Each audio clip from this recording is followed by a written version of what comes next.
Uma boa noite, meus irmãos. Nós estamos aqui hoje pela primeira vez, mas já conhecíamos a casa pelas referências que o nosso irmão Hélio sempre nos deu dessa casa de amor, de caridade, e é isso que nos move, né? A gente vir assistir o trabalho junto dos senhores e falar mais um pouquinho sobre o nosso tema, responsabilidade dos pais neste mundo que nós estamos vivendo é muito grande, não é? Então, a gente parte de um princípio, irmãos, que Deus, no seu infinito amor, nos deu a grande oportunidade de nós reencarnarmos. E nessa encarnação, nós estarmos juntos dos nossos filhos, dos nossos netos e talvez alguém, eu não tenho bisneto ainda, mas tenho sobrinho bisneto. Tá? Então, é uma alegria a gente pegar esses rebentos e ver eles crescendo, frutificando, vamos assim dizer, porque eu estou com duas sobrinhas netas, uma com um sobrinho bisneto de 2 anos e a outra com 6 meses de gravidez, que a gente se criaram junto comigo ali, né, na minha casa. Então, a gente percebe a grande oportunidade que Deus nos dá de recebermos esses espíritos em nossos lares. Então, assim, filhos é uma bênção divina. E nós, cada vez, nós acreditamos que o Criador, ele faz tudo tão perfeitamente que vem exatamente os filhos que nós precisamos ter em nossos lares. Não vem nem a mais nem a menos, não é assim? Vem aqueles que precisam estar conosco. Então, nessa caminhada, meus irmãos, nós, a cada dia que passa, nós vamos percebendo que nós estamos, todos nós, inseridos num mundo tecnológico, não é? Todos nós estamos inseridos. E o que se passa? Alguns de nós somos mais fluentes, nos adaptamos mais rápidos. Outros, assim, como eu, não tão rápido assim, mas a gente precisa ir modificando a nossa maneira de pensar, a nossa maneira de agir e irmos pedindo para quem? Para os nossos rebentos, né? Me ajuda aqui, me ajuda ali, né? Há pouco tempo ali, a nossa irmã me ajudou ali, comprar minha passagem para mim ir de volta. São tudo isso o quê? Não que a gente não saiba, mas eles são mais rápidos, não é assim? Então, vamos lá, vamos utilizando e vamos aprendendo também. Porém, a nossa querida Lúcia, que eu vi o livro ali, talvez muitos irmãos já tenham lido, a gente teve a honra de ter ela, uma pessoa assim, já veio na nossa cidade de Canoas também, a Lúcia Moraes, que escreveu Para Além das Telas Digitais. E ela, como professora, como uma pessoa assim que lida muito com evangelização, com crianças na evangelização e como professora aposentada. Ela tem vários livros que são dentro da área dela e agora ela já tem 6 ou 7 livros espíritas que ela escreveu. Então nós podemos perceber nisso aí que ela é uma pessoa gabaritada para falar conosco a respeito. Eu gosto muito do livro dela que ela fala de autismo. Então nós, por exemplo, na nossa escola de evangelização da nossa casa, nós temos vários crianças autistas e adolescentes autistas e fez uma diferença muito grande na vida deles a evangelização. Então, quando ela começa a falar a criança na era digital e os alertas dos cuidados que nós devemos ter, ela faz-nos uma pergunta. Se nós agora perguntássemos aqui para os que têm um pouquinho mais de idade, né? Porque a maioria é jovem, né, meus irmãos? Principalmente espiritualmente falando. Nós ainda somos espíritos muito jovens aqui. Porém, a gente já está com o corpo um pouquinho desgastado. Porém, se nós perguntássemos agora aqui qual era o brinquedo que a gente tinha quando nós éramos criança, para aqueles mais ou menos assim da nossa idade, o que a gente brincava? A gente brincava de jogar bola, não é? Eu gostava muito, adorava cantar. Então meu tio tinha uma caminhonete velha, a gente subia para cima da caminhonete e a gente fazia o Jovem Guarda, não é? Da minha época era Jovem Guarda, né? Quem sabe quantos aqui que vão se lembrar também. Então, como eu era mais morena, a minha prima era mais clarinha, eu era a Martinha, né? A outra era a Vanderleia, a outra era a Rosemary, né? Então, não era isso? E que coisa bem boa, a gente fazia comidinha. E nós tínhamos uns colegas, naquela época a gente não era espírita, nós tínhamos uns colegas que matavam os passarinhos e levavam para nós fazer. Nas panelinhas pequenas, nós fazia com fogo de chão, a gente fazia comida comíamos passarinho. Vejam só, onde já se viu uma coisa dessa? Mas os pais não diziam que não podia, né? Então a gente ia fazendo. Hoje, com o que as nossas crianças brincam? Quem gostaria de arriscar? Só na frente das telas, não é isso?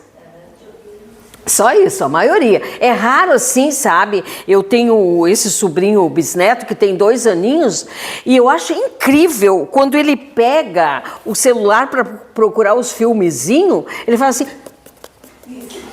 este não. Ele fala: o que é isso, meus irmãos? Ele já sabe o que ele quer assistir, não é qualquer coisinha que agrada, não é assim? E assim estão os nossos filhos. Agora eu imagino que nós possamos reclamar quando nós também não temos essa agilidade com as telas. Porque quando a gente tem essa agilidade com as telas, que a gente se esquece que os nossos olhos não foram feitos para as telas, nós temos que ter esse cuidado. E tem uma amiga minha que hoje foi muito interessante, ela botou assim para mim, olhem só, ela está quase cega por causa da diabetes. E ela botou assim para mim: não consegui ler o que tu mandou escrito. Aí eu mandei fonado. Aí ela entendeu, claro, lógico. Mas ela não entendeu, mas ficou 2 horas ela online. Então, nós perdemos o nosso tempo, não é verdade? Dentro de um celular. Ou numa tela de televisão. Eu tenho uma outra que está no último de depressão, está com mais não sei o que junto com a depressão. Adivinha por quê? Porque ela não sai da frente da televisão. Ai, tô com dor no pescoço, tô com dor de cabeça. Mas ela fica deitada fazendo assim. Não é assim que a gente olha a televisão? Como é que não vai doer a cabeça? Como é que não vai dar torcicólogo ou coisa parecida? A outra se queixou da mão. Por quê? Por causa que a mão não fica assim com o celular, nós não ficamos aqui assim com o celular. Aí eu tô com tendinite. Não, tu tá com doença do celular, não é? Então, o que é isso, queridos? Nós precisamos, claro, a tecnologia está aí, ao nosso alcance, facilitou, encurtou a estrada, não foi? Encurtou. Porém, o que nós precisamos? Nós precisamos ver que uma criança que do ano de 2024 para 2025 teve que pôr um óculos, e um óculos com grau bem avançado. 2024 ela não precisava de óculos. 2025 ela precisa de óculos, e óculos muito fortes. Ela tem 12 anos. Então vejam só. Então o que significa exatamente isso? E eu não estou falando ainda do prejuízo escolar.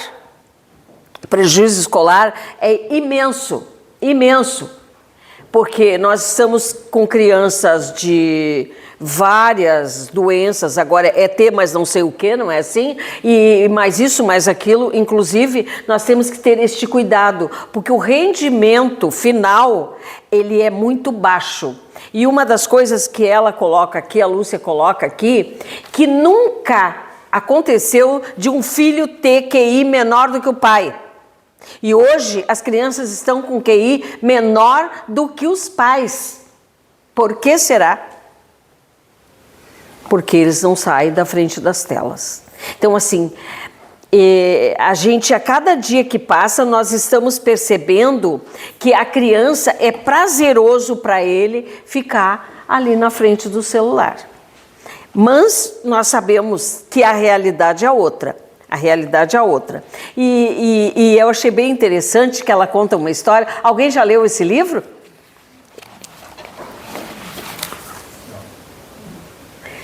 E ela conta uma história, e essa história eu achei ela muito boa para o nosso momento. E ela conta essa história, mas ela vivenciou essa história. Ela foi passear numa fazenda. Chegando na fazenda, o que aconteceu? Ela foi passear, olhar tudo que tinha na fazenda. E um sobrinho dela, né, ele levou o menininho dele, pequeno, e mais uma criança. Era filho dele, um, e o outro era o amiguinho, né? E tinha cavalo. E o menino manifestou vontade de andar a cavalo.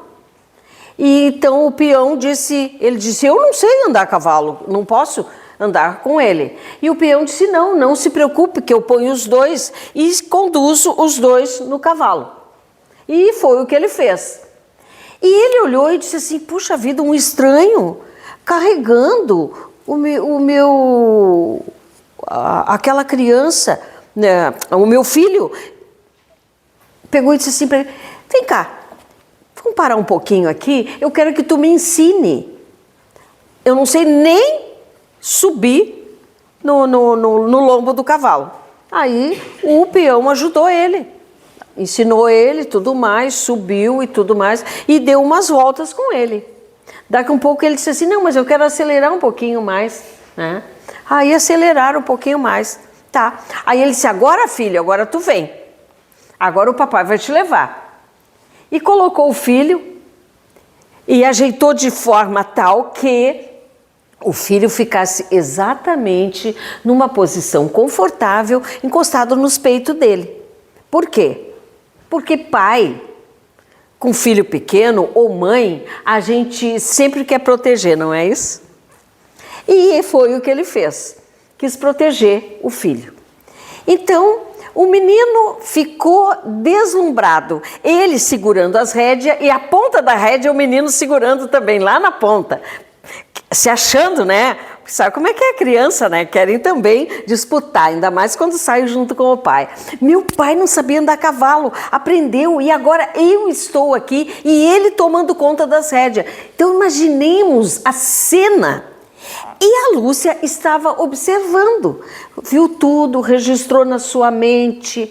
E o menino muito feliz saiu com o pai. E o pai, a princípio, foi num galope tranquilo, até que ele deu uma... O menino disse assim, papai, mais rápido. E ele acelerou um pouquinho mais. Por quê? Para dar aquela alegria, aquela satisfação para aquela criança. E foi assim. E aí eles continuaram andando. E a Lúcia ficou observando aquele pai com aquele filho. E nós, neste momento, também estamos observando, como se essa cena estivesse passando na frente dos nossos olhos. Não é verdade? Que a gente é uma coisa bonita, é o contato direto com a natureza, num lugar aprazível, num lugar onde nós gostaríamos também de estar, não é? Porque eu sempre gostei muito da vida do interior. E eu nunca morei no interior, porém, meus avós moravam no interior do interior, né? Bem interior mesmo, né? E os meus primos ainda moram lá. Tanto é que eu tenho uma priminha de 3º, 4º grau lá, que com 5 anos, ela rebanhava, ela tinha um potrinho e ela rebanhava as ovelhas, e as ovelhas obedeciam ela, o mando dela, o comando dela, sabe? Incrível. E ela trazia, colocava todas elas lá no lugar direitinho onde que elas tinham que ficar. E eu sempre gostei, mas eu sempre fui medrosa, nunca consegui subir no lombo de um cavalo. Nunca. Por medo, só por isso.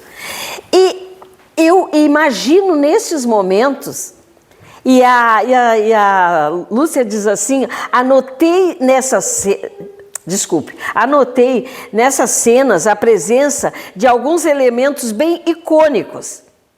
Então ela coloca em termos de relação parentais. Nós sabemos que a nossa relação parental, às vezes, ela é conturbada, não é verdade? Às vezes é bem conturbada. Outras vezes é tranquilo, pai, mãe, filho, seja lá quem for, né? Não se sabe, 2 pais, 2 mães, tanto faz. Porém, o que a gente percebe? Quantas famílias que conseguem manter um equilíbrio e quantas famílias que não conseguem manter esse equilíbrio. Desequilibram por qualquer coisa e a gente está vendo no jornal o absurdo que a gente está vendo todos os dias, as famílias desequilibradas. E o que nós, dentro da doutrina espírita, pedimos? Então assim, vamos aprender com as nossas famílias, porque uns ajudam os outros a sairmos do nosso egocentrismo. Mas como é que nós conseguimos fazer com que os nossos filhos saiam do egocentrismo? Não é assim quando a criança nasce, ela chora, a mamãe dá o mamar. Ela chora, a mamãe troca a fralda, não é isso? A mamãe sabe exatamente a hora de dar o banho porque ela chega naquele horário, ela chora se a mãe não pode dar o banho naquela hora, não é verdade? Ela é o centro das atenções, não é isso? Ela é o centro das atenções. Porém, com o crescimento da nossa criança, as coisas vão se modificando, não é verdade? E eles vão pegando hábitos. De quem? De quem? Dos pais, da família.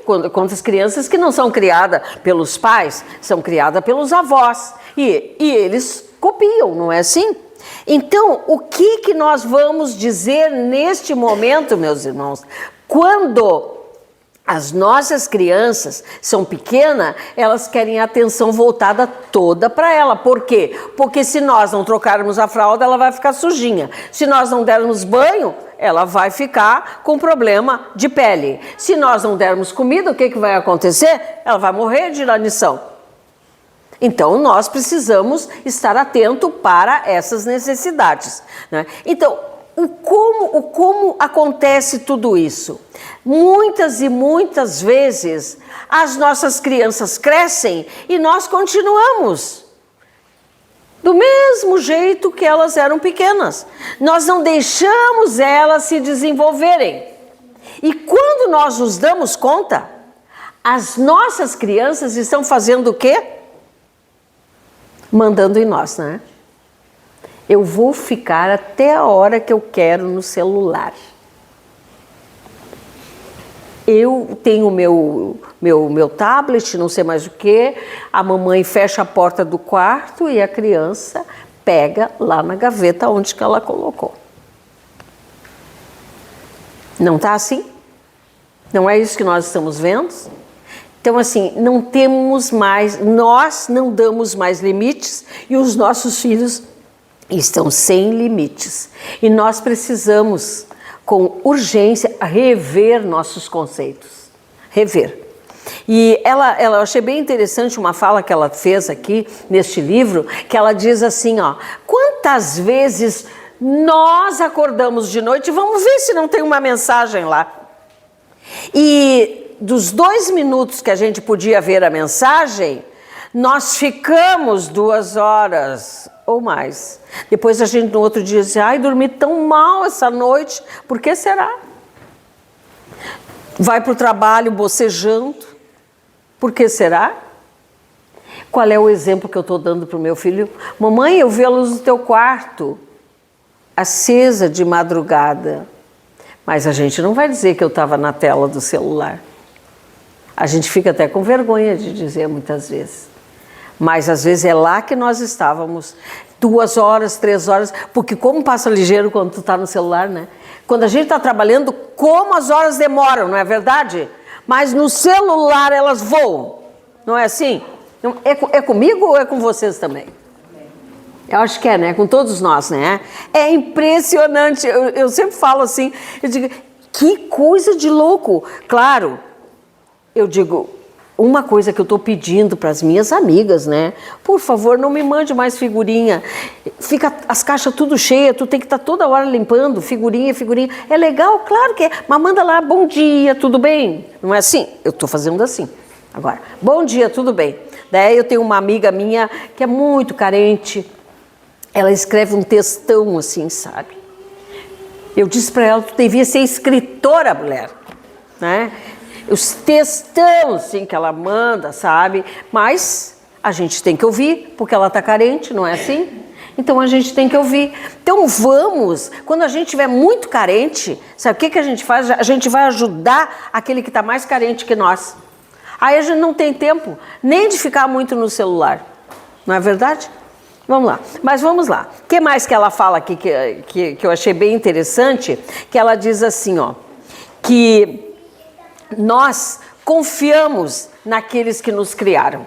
Então, nós deveríamos dar ouvidos àqueles que nos criaram. Pelo menos até uma certa idade, não é verdade? Porque, além deles terem nos conhecido naquele momento que nós mais exigíamos deles, eles que nos nutriram, não é assim? Eles que nos deram a condição de nós estudarmos, de nós chegarmos aonde nós chegamos, mas eles também têm as nossas rédeas nas mãos. Claro, quando nós estamos, por exemplo, nós somos donos do nosso nariz, trabalhamos, estudamos para tal, não é assim? Aí nós podemos dizer, agora pai e mãe, agora eu sou dono do meu nariz. Mas nunca faltarmos com respeito para com eles. Isso é muito importante na nossa vida. Mesmo que a gente, porque tu quer ver uma coisa, irmãos? Eu tenho um filho só. Meu filho está com 49 anos, sabe? Então, assim, como é que eu trato lá em casa? Então, às vezes ele chega lá em casa e fala assim, mãe, tal coisa, assim, assim, assim. Foi eu que fiz assim e assim vai ficar. Porque a casa é minha. Na tua casa, com a tua mulher, é tu que manda, não é assim? Aqui em casa quem manda sou eu. Não é verdade? Eu disse assim, quando eu tiver com um problema mental, me interna numa clínica, se eu não for antes, não é? Eu disse, mas por favor, enquanto eu estiver bem de cabeça, me deixa eu resolver minhas coisas. Não é verdade? Para essas meninas que tem aqui, para esses meninos que tem aqui, né? Às vezes os filhos querem, né, se adiantar e dizer para a gente o que a gente tem que fazer. Eu não me importo, pode me ajudar no que tu quiser, mas não se mete naquilo que eu sei ainda como conduzir minhas coisas. É muito importante, meus irmãos. E é interessante que nessa nossa conversa, nós vamos percebendo que quantos contornos que nós vamos notando na nossa criança. Não é verdade?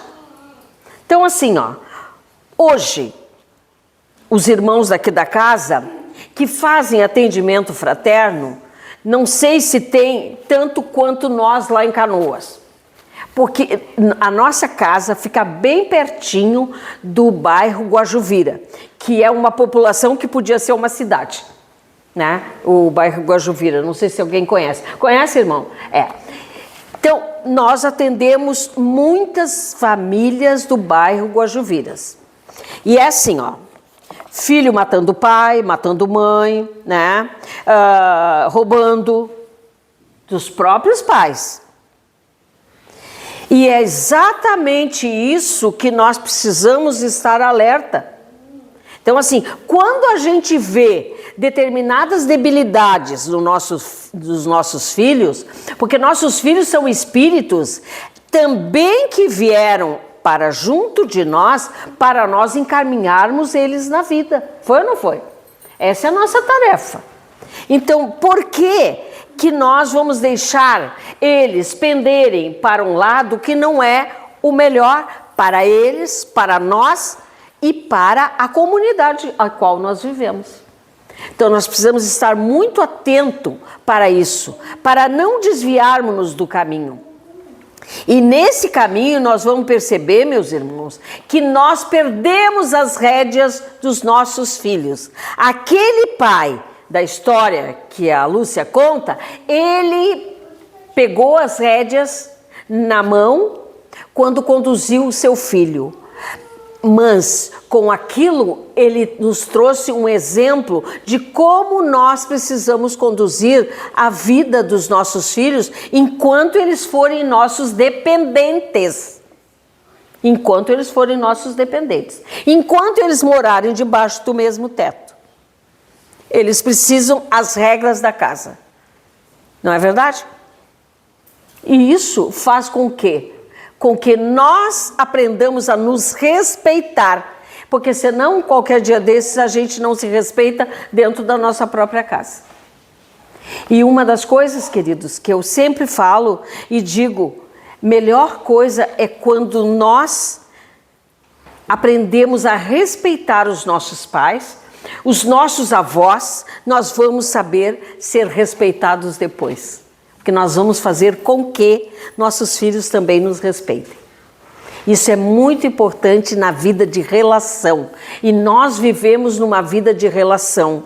Uma amiga me contou, hoje é quinta, na segunda-feira, ela me contou, chorando, desesperada, que ela pediu para o filho uma ajuda, porque ele está ganhando bem, mora no mesmo teto dela e tudo mais. E ela pediu uma ajuda financeira para ele, que ela estava com dificuldade de cobrir a despesa de água e luz. E ele olhou para ela e disse assim, eu não acredito que tu vai me pedir dinheiro. E ela disse, eu não estou te pedindo que tu me dê, mas que tu me empreste, porque é agora que eu estou num sufoco. Ele disse, não, então eu vou morar com os meus amigos. Ela disse, olha, não vou arrumar tua roupa porque eu não sei o que tu vai querer levar, mas pode ir então. Foi dura com ele, porque ele foi muito mal educado para com ela. Se todos nós fizéssemos isso, os nossos filhos não tomariam conta de nós. E ele foi. 3 dias depois voltou. Sereninho, sereninho. O amigo disse, não, 3 dias tu tá aqui, chega, pode ir para tua casa. Graças a Deus, né? É isso aí. Este era amigo de verdade. Este era amigo. Então, nós podemos ver, não vamos ser aqueles pais, ai, pobrezinho, coitadinha, não sei mais o que, isso. Não, vamos ser pais. Nós não somos amiguinhos. Nós somos pais. Por que nós não ganhamos filho quando nós somos irresponsáveis? A não ser esses que estão fazendo filho à torto e à direito aí, porque não sabem nem o que é fazer um filho, mas já fazem. Não é? Não sabem, mas fazem. Então assim, vamos ser responsáveis por aquilo que a gente faz. Então, se nós colocamos no mundo, se Deus confiou em nós para nos trazer estes seres, eu pergunto, antes de nós sermos pais dos nossos filhos, Deus é pai de todos nós. Então, Ele confiou em nós para que nós devolvêssemos estes rebentos nossos para Deus, através do quê? Do Espírito, que volve novamente ao mundo espiritual. E como é que nós vamos deixar esses seres saírem daqui? Totalmente avessos? Está mais do que na hora de nós tomarmos uma posição. E não sou eu que estou dizendo, meus irmãos, todas as obras espíritas, dentro de qualquer religião, é o que as pessoas estão falando. Nós precisamos realmente estar ciente do que é o papel de pais. Diante deste mundo que nós estamos vivendo, é urgente, meus irmãos. Eu não me lembro do nome do psiquiatra, que ele disse assim, ó, as famílias estão terminando. Estão. Porque senão o filho não matava pai nem mãe, não é? Não é isso? Não é o que a gente está vendo? Claro que vocês aqui, que Deus ajude que não chegue essa avalanche assim, como a gente tem visto lá, né? E a gente vê todos os dias uma manchete. Se vocês lerem, Canoas está sempre nas grandes manchetes com tragédia. É ou não é? Quem lê, né, o irmão ali que conhece lá, é impressionante. E isso quando sai as manchetes. pior é que às vezes não sai, mas as coisas estão acontecendo. E aí eu pergunto, como é que nós vamos devolver essa criatura? Nós fomos atender uma família bem interessante, nós fomos atender essa família e chegamos lá e aquele rapaz chegou assim, olhou e viu assim que não era o momento, tá, saiu e eu fiquei, sabe quando alguma coisa não bate bem assim? A mãe muito necessitada, a casa invadida de uma água suja lá, sabe? Com outras crianças pequenas. Ele ia pegar as compras que a gente tinha levado, eu e mais 2 colegas que fomos lá levar, para trocar por droga. Mas, quando nós desconfiamos, sabe o que a gente fez? Nós abrimos o saco de feijão, de arroz e de açúcar e mandamos ela despejar na lata. Porque daí ele não podia trocar por droga. Existe, a gente, infelizmente, nós estamos vivendo esse tipo de situação. Mas por quê, queridos? Porque está mais fácil hoje tu viver fora da realidade do que tu está na realidade. Não é assim? Outras pessoas tomam antiolíticos à torto e à direito, até sem receita médica. Não é? Ah, mas não vende? Claro que vende. Por trás dos bastidores vendem. E as pessoas se entopem de medicação para não reagir. Não é assim?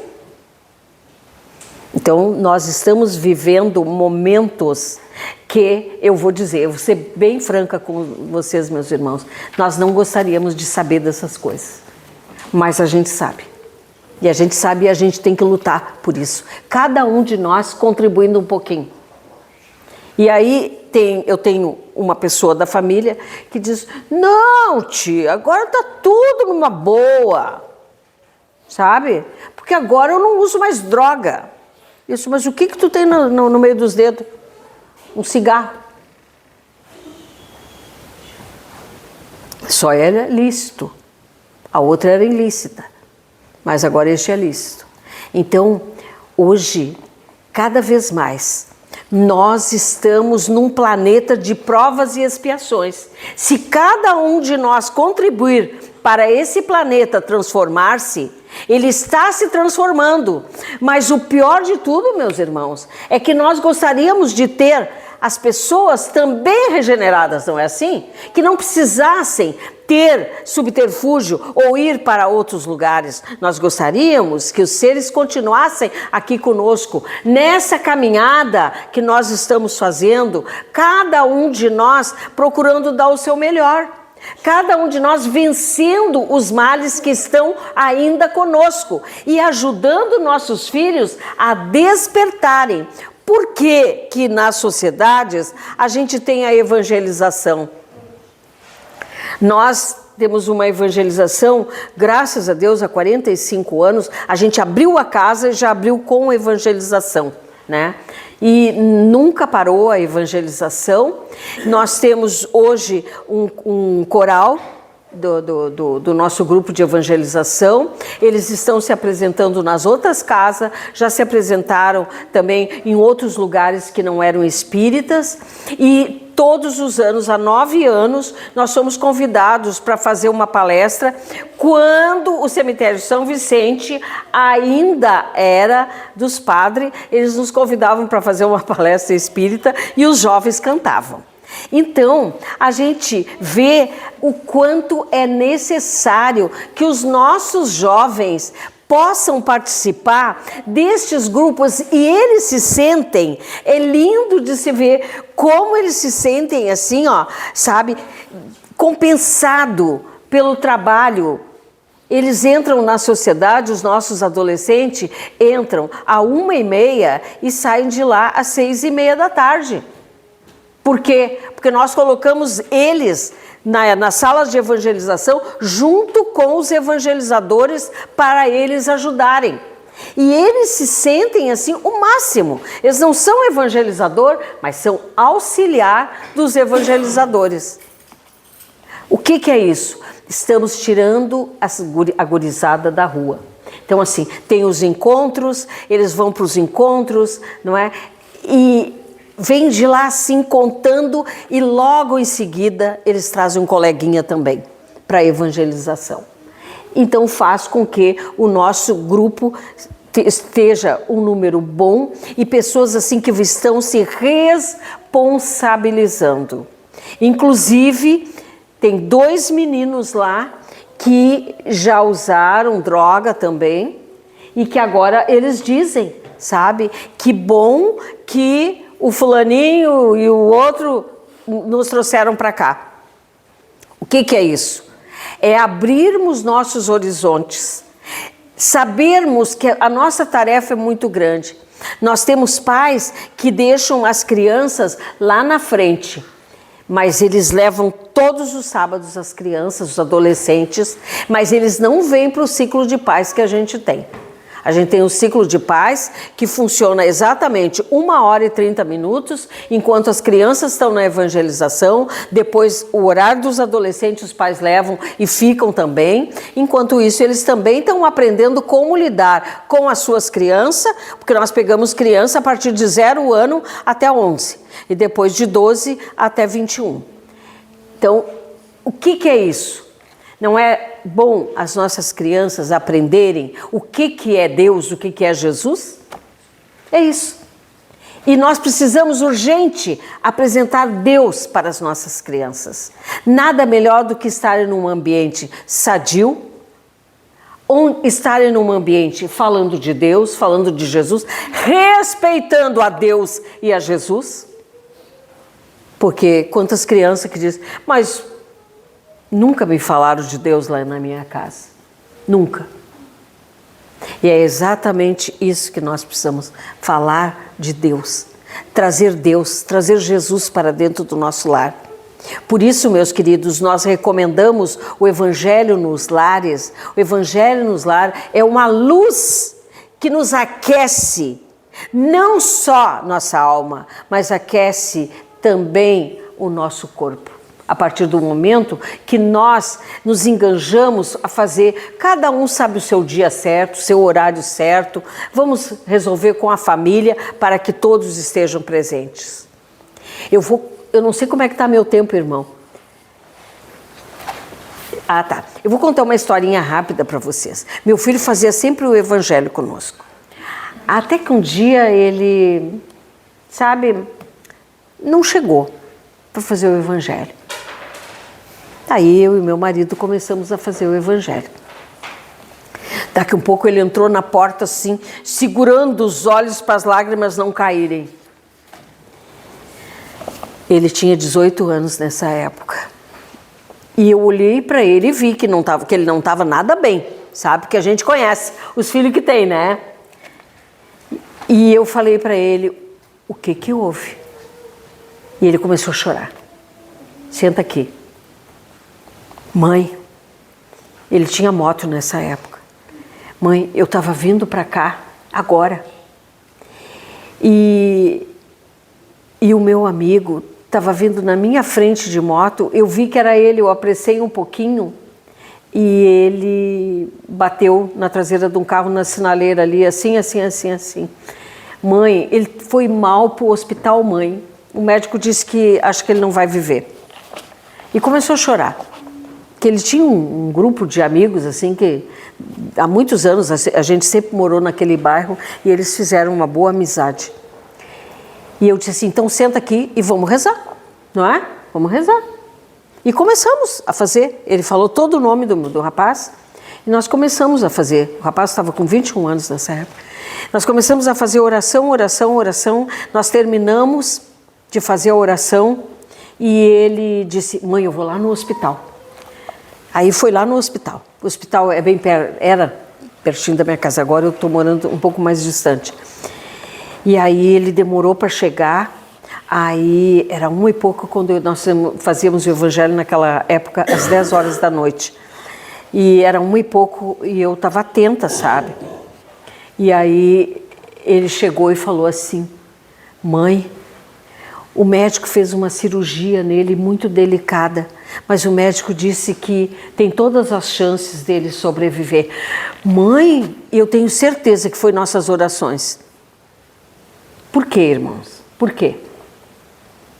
Porque quando a gente sente de fato, a gente ora com o nosso coração, não só com a nossa mente.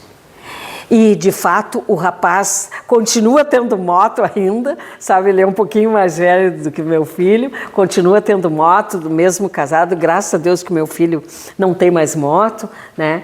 Então, são essas coisas que eles saem e a gente fica com o coração na mão, não é verdade? Mas eu vou encerrar, senão vocês nunca mais querem me ver aqui, né, irmãos?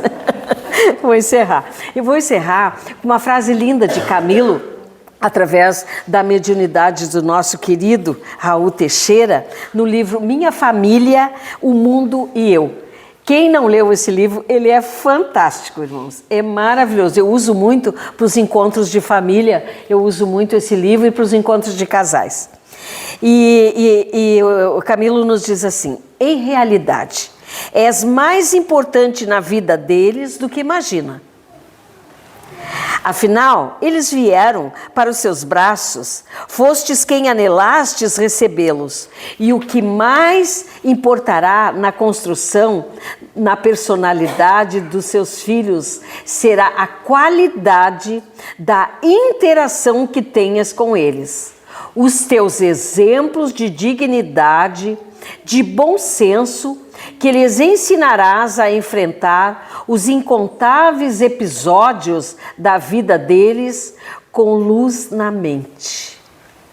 E ele explica: inspirados pelos protetores espirituais e desejosos de cumprir fielmente as responsabilidades assumidas, os pais certamente saberão conduzir seus filhos e suas jornadas evolutivas, porque os nossos filhos, tanto quanto nós, estão numa jornada evolutiva aqui na Terra. Então, meus queridos, nós sabemos que a grande lição dos pais é amar seus filhos. Quando nós amamos, nós cuidamos. Quando nós amamos, nós zelamos. E é exatamente isso que nós precisamos, de um mundo mais zeloso, de um mundo mais comprometido uns com os outros. Não importa se é da minha família ou se não é da minha família, porque Jesus disse que somos todos irmãos. Então somos todos irmãos em Cristo. E que o Cristo esteja presente em nossas vidas, em nossos íntimos, e que Jesus possa nos guiar e nos conduzir em nossas famílias, dando a cada um de nós aquilo de que necessitamos, fazendo com que compreendamos o nosso papel em nossas famílias. Que Deus nos abençoe e que essa casa sempre possa estar aberta para nos receber a todos nós. Muita paz, meus queridos irmãos. Muito obrigada. Posso fazer? Então, nós convidamos os nossos irmãos para elevarmos nossos pensamentos ao nosso Pai Criador, ao nosso Mestre Jesus e a Maria, sua mãe, e aos espíritos amigos que são, neste momento, o agasalho dessa casa. São eles que conduzem os rumos. São eles que sabem das nossas dores, das nossas necessidades, e que possam cobrir aonde estivermos com essas dificuldades, com suas mãos benfazejas, assistindo-nos nas nossas dores, não só a nós, como também os nossos entes queridos que estão em nossos lares ou aonde estiverem, fazendo com que nossos lares sejam o lugar de aconchego, de paz e de luz. sabendo, Senhor, que as Tuas bênçãos se espalhem nestes momentos, não só nos nossos lares, sobre os nossos entes queridos, mas sobre esta cidade, sobre todos os nossos irmãos, encarnados e desencarnados.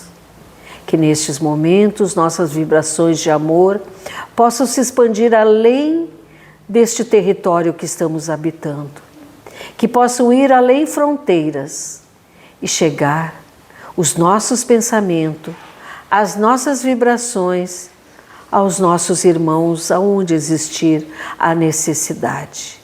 Que lá possam ser colocado o lenitivo de paz nesses corações desesperados, de bênçãos, de luz e de amor.